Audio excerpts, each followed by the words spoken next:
இன்னைக்கு மார்னிங் லைவ்ல ஒரு ரொம்ப கியூட் இன்சிடென்ட் நடந்தது. Cute, cute, cute, cute, cute max. Archana upma பண்ணாங்க.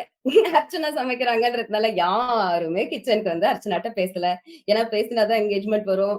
என்கேஜ்மென்ட் இருந்தா தான் கன்டென்ட் வரும். சோ அர்ச்சனா தனியா உட்டாங்க பாவம் அங்க கிண்ட விட்டுட்டு. அதுவுமே அவங்க தப்பா நெனச்சுக்காம, "ஐயோ! சூடா இருக்கு, ஆறி போயிட போது. வாங்க நான் ஆசையா சமைச்சேன். எனக்கே உங்களுக்கு சர்வ் பண்ணணும் போல இருக்கு" அப்படின்னு சொன்னாங்க. அப்புறம் நான் சும்மா கிச்சனுக்கு போயிட்டு வந்து பார்த்தா, அர்ச்சனா அழுதுட்டு இருந்தாங்க. நான் சொன்னேன், "அச்சச்சோ! இதுக்கு ஃபீல் பண்ணி அழுவுறாங்களா?" அப்படின்னு பார்த்தப்போ, என் சார் தினேஷ் போய் அவர்ட்ட கேட்டு, "நீங்க நேத்துக்கு சொன்னீங்க Archana, Dinesh can be good friends. I think they are becoming good friends." So Dinesh போய் கேட்டாரு, "எதுக்குடா அழுவுற? என்னாச்சு? என்னாச்சு?" சோ அவ சிரிச்சுட்டு அழுவுறா. "எங்க அம்மா, அப்பா வரப்போறாங்கன்னு தோணுது எனக்கு. 3 ஸ்டார்ஸ் வரப்போது." அப்படின்னு she was happy and she was crying.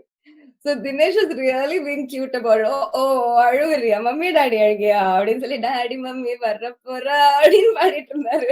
ரொம்ப ரொம்ப கியூட்டா இருந்துச்சு பாக்கறதுக்கு.